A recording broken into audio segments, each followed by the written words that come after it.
बंधु माने आजिर एही कार्यक्रम को आपण मानक स्वागत।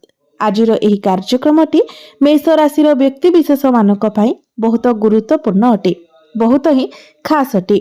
कारण आजिर एही वीडियो रे आमे माने जानिबा जे एही नूतन वर्ष 2026 मसीहार प्रथम मासटी अर्थात जनवरी 2026 आपणक पई किपरि रहिबो। वर्षर आरंभटी आपणक पई किपरि रहिबाको जाउछि।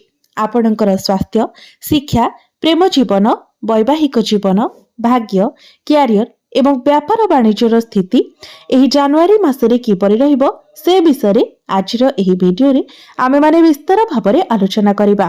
नवग्रहंकर स्थिति मध्ये देखिबा। नवग्रह आपणको केउ फल प्रदान करिबारे सक्षम हेबे। एहा सहित अशुभत्व प्रदान करुथिबा ग्रह मानक पई किछि विशेष प्रतिकार मध्ये जानिबा। सेथिपाई आपण माने वीडियोटी को स्किप न करी शेष पर्यंत निश्चय देखंतु एवं वीडियोटी को लाइक करी चैनल टी को सब्सक्राइब करी दियंतु। कमेंट बॉक्स रे भक्ति एवं श्रद्धार सहित जय श्री कृष्ण जय मां लक्ष्मी निश्चय लिखंतु। तो बंधु माने आसंतु आरंभ करिबा आजिर एही कार्यक्रमटी जहा आपणकर जन्म राशि चंद्र राशि उपरे आधारित अटे। तो बंधु माने राशि चक्रर प्रथम राशि हेउछि मेष राशि एवं मेष राशि राशिधिपति हेउछंती मंगल। तो बंधु माने एही वर्षर आरंभ रे अर्थात जनवरी मास आरंभ रे आपणको कुंडलीर तृतीय भावरे गोचर करूछंती गुरु, पंचम भावरे केतु, आपणकर नवम भावरे बुध, शुक्र, सूर्य एवं मंगल, एकादश भावरे राहु एवं आपणकर द्वादश भावरे गोचर करूछंती शनि। तो सर्वप्रथम आसंतु जानिबा आपणकर स्वास्थ्य किपरि रहिबो एही जनवरी 2026 रे। तो बंधु माने कुंडलीर प्रथम भावटी हेउची आपणकर स्वास्थ्यर भाव, इम्यूनिटी सिस्टम रो भाव एवं आपणकर प्रथम भावर अधिपति हेउछंती मंगल। मंगल आपणकर नवम भावरे भाग्य भावरे गोचर करूछंती एवं 16 जनवरी को मंगल आपणकर दशम भाव को चली आसीबे। आपणक राशि रे वर्तमान शनि 7.5 मध्ये चालुछि एवं एही 2026 वर्ष सारा आपणकर राशि रे शनि 7.5 चलिबो। शनिकर दृष्टि आपणकर द्वितीय भाव उपरे रहुछि। तेबे बंधु माने इम्यूनिटी सिस्टम आपणकर स्ट्रांग रहिबो, किंतु एपरि किछि जिनिस रहिछि जहा प्रति आपणको सतर्क रहिबार अछि। कारण शनि आपणकर द्वितीय भाव को देखुछन्ते। द्वितीय भावटी होइथाय हमर गळार भाव, हमर मुखर भाव, अर्थात एही समय आपणको थंडा, ज्वर, इन्फेक्शन, एलर्जी भली समस्या देखा दे पारे। एबे जेहेतु क्लाइमेट चेंज हेउछि तो थ्रोट इन्फेक्शन, गला संबंधित किछिटा समस्या देखा दे पारे किंबा आपणकर दांत जनित समस्या मध्ये देखा दे पारे। कारण शनिकर दृष्टि आपणकर द्वितीय भाव उपरे रहुछि। तेबे जेहेतु आपणकर राशिर अधिपति 16 जनवरी को उच्चस्थ हेबाकु जाउछन्ति तो 16 जनवरी परे आपणकर सेमिति किछि स्वास्थ्य जनित समस्या रहिबो नाही, किंतु 16 जनवरी पूर्वरु आपणको एई सब प्रति टिके ध्यान रखिबार अछि। 16 जनवरी को मंगल आपणकर प्रथम भाव को देखिबे, तांकर स्वगृह को देखिबे, जहा फल रे आपणकर जहा भी स्वास्थ्य जनित समस्या थिबो से सब दूर होई जिवो। एबे आसंतु जानिबा विद्यार्थी मानक पई किपरि रहिबो एही जनवरी 2026 अर्थात वर्षर आरंभटी विद्यार्थी मानक पई किपरि रहिबो। तो बंधु माने कुंडलीर पंचम भावटी होइथाय शिक्षार भाव। आपणकर पंचम भावर अधिपति हेउछंती सूर्य। सूर्य आपणकर नवम भावरे गोचर करूछंती, किंतु आपणकर पंचम भावरे गोचर करूछंती केतु। तो जेबेठारु केतु आपणकर पंचम भावरे गोचर करूछंती सेबेठारु आपण लक्ष्य करुथिबे जे आपणक मध्यरे कन्फ्यूजन रहुछि। आपण जे विषय पाठ पढुछंती, जहा करिबा पई चिंता करूछंती, ताकु नै कि आपण सब बेले द्वंद्वलित रहुछंती। आपण बारंबार कन्फ्यूज होई जाउछंती, किंतु जेहेतु आपणकर पंचम भावर अधिपति सूर्य निज ठारू पंचम भावरे गोचर करूछंती, आपणकर भाग्य भावरे गोचर करूछंती, तेनु जनवरी मासटी आपणकर शिक्षा क्षेत्र पई सपोर्टिव रहिबो। 16 जनवरी को सूर्य आपणकर दशम भाव को चली आसीबे। तो दशम भाव रे मध्य सूर्य आपणको शुभ फल प्रदान करिवे। तो जनवरी मासरे जदि आपण किछि फॉर्म फिलअप करिबा पई चाहुछंती, किछि एडमिशन करिबा पई चाहुछंती, तो आपणक पई बहुत भल रहिबो। एहा व्यतीत एही जनवरी मासरे जदि आपणकर किछि एग्जाम अछि, कॉम्पिटिटिव एग्जाम अछि, प्रतियोगितामूलक परीक्षा अछि, सरकारी परीक्षा अछि, तो आपणक पई ताहा बहुत भल रहिबो। एबे आसंतु जानिबा आपणकर प्रेम जीवन किपरि रहिबो एही जनवरी 2026 रे। तो बंधु माने कुंडलीर पंचम भावटी आपणकर शिक्षार भाव हेबा सहित पंचम भावटी मते होइथाय आपणकर प्रेम जीवनर भाव एवं संतानर भाव। तो आपणकर पंचम भावर अधिपति सूर्य आपणकर नवम भावरे गोचर करूछन्ते।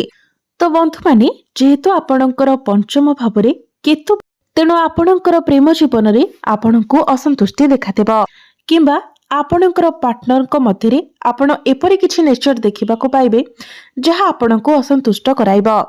आपण तांको ठारू जेते जहा आशा कले मध्य सेही अनुसारे आपणको सैटिस्फैक्शन मिलिबो नाही।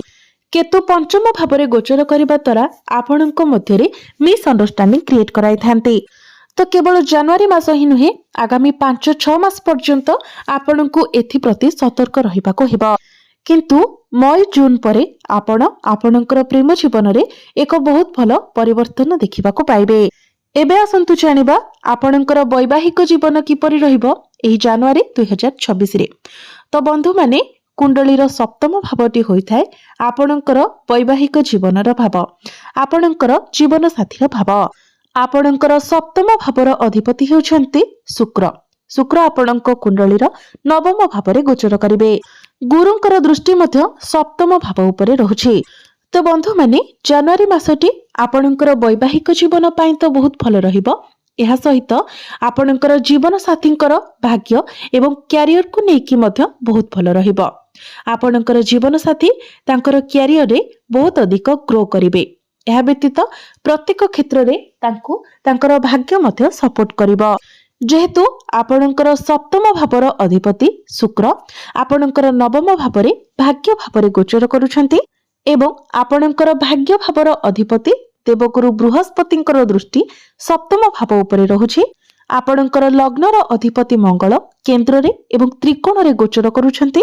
तेणु प्रत्येक क्षेत्ररु आपणकर वैवाहिक जीवन रे एवं आपणकर जीवन साथींक पाई एही जनवरी मासटी बहुत भल रहिबो।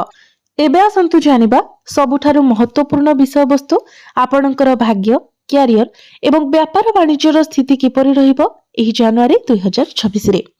तो बंधु माने कुंडलीर नवम भावटी होइथाय भाग्यर भाव एवं दशम भावटी होइथाय कैरियर भाव। आपणकर नवम भाव अर्थात भाग्य भावर अधिपति हेउछन्ति देवगुरु बृहस्पति।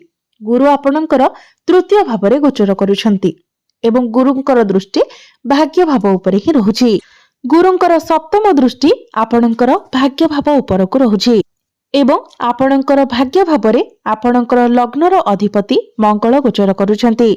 एहा सहित आपणकर पंचम भावर अधिपति सूर्य मध्य आपणकर नवम भावरे गोचर करूछन्ति।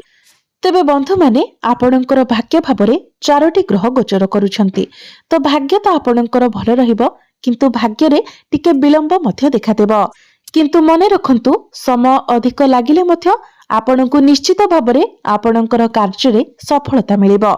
तेणु आपण डरी जाईकी पछको फेरिबा उचित नहीं। आपण जेउ कार्य आरंभ करिसंती, जेउथिरे आपण आगको बढ़िबाकू चाहुचंती, सेही कार्य रे आपण आगको बढ़ंतु। आपण सेही कार्य को जारी रखंतु। निश्चित भावरे आपणको सफलता प्राप्ति हेबो। तो आपण जदि किछि शुभ मांगलिक कार्यर आयोजन करबाकू चाहुचंती ताहा आपण करि परिबे। किंबा जदि आपण किछि इन्वेस्टमेंट करबा पई चाहुचंती शेयर मार्केट, स्टॉक मार्केट एवं ट्रेडिंग रे ताहा मध्ये आपण करि परिबे। जदि आपण कोनोसी मीटिंग अटेंड करबा पई चाहुचंती, किछि जमी बाड़ी गृह जानवाहन ए सब किणा किणी करबाकू चाहुचंती ताहा मध्ये आपण करि परिबे। एबे आसंतु जानिबा आपणकर कैरियर, आपणकर कार्य क्षेत्र किपरि रहिबो एही जनवरी 2026 रे। तो बंधु माने आपणकर दशम भावर अधिपति हेउछन्ति शनि। शनि आपणकर द्वादश भावरे गोचर करूछन्ति। तो एठारे आपणको टिके सतर्क रहिबार अछि। आ गोटे कथा हेउछि 17 तारिख पूर्वरु आपणकर दशम भावको 4टी ग्रह चली आसीबे। बुध, शुक्र, सूर्य एवं मंगल एही 4 ग्रह आपणकर नवम भावरु दशम भावको चली आसीबे। तो शनि जेहेतु आपणकर द्वादश भाव अछंती तो से आपणक मन को परिवर्तन चिंताधारा आनिबे।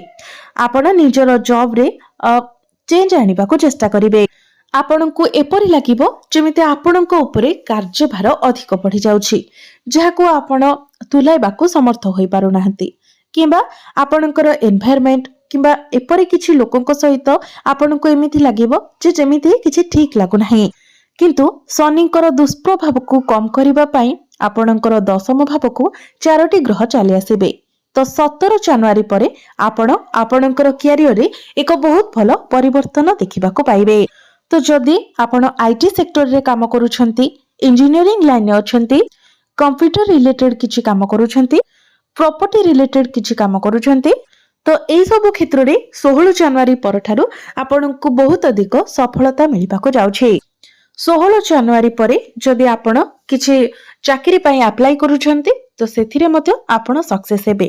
16 जनवरी परे आपनकु चाकरी मिलिबार बहुत अधिक संभावना रहुछि। विशेषकर सरकारी क्षेत्र आपणको अधिक सफलता प्राप्ति हेबा। बिजनेस कथा जदि कहिबा तो बिजनेस आपणकर 70% भलो रहिबो। आपणकर बिजनेस रे ग्रोथ देखिबा को पाइबे। बिजनेस को बढ़ाइबा पई आपण चिंता करिवे। आपणकर मन को बहुत प्रकार रो आइडियाज आसीबो जहां आपणकर बिजनेस को ग्रोथ कराइबारे सहायता करिवो। तो एबे आसंतु जानिबा किछि प्रतिकार विषय रे। जो प्रतिकार गुड़िक करने द्वारा आपण को अधिक मात्रा रे शुभ फल प्राप्ति हेबो एवं जहाँ सब अशुभत्व रोची से गुड़िक दूर हो। सेथिपाई आपण प्रत्येक दिन गुरुंकर बीज मंत्र 108 थर जप करंतु। प्रत्येक दिन आपण हनुमान चालीसार पाठ करंतु। प्रत्येक दिन आपण मंगलंकर बीज मंत्र मध्य 108 थर जप करंतु एवं प्रत्येक दिन आपण उदित सूर्य को तंबा पात्र रे जलार्घ्य अर्पण करंतु। आपण को निश्चित भाव में अधिक शुभ फल प्राप्ति हेबो एवं जहाँ सब अशुभत्व रोची से गुड़िक खंडन हो जिवो। तो बंधु माने आपणकर जीवन मंगलमय हेउ, एहा ही ईश्वरंक निकटरे मोर प्रार्थना। धन्यवाद।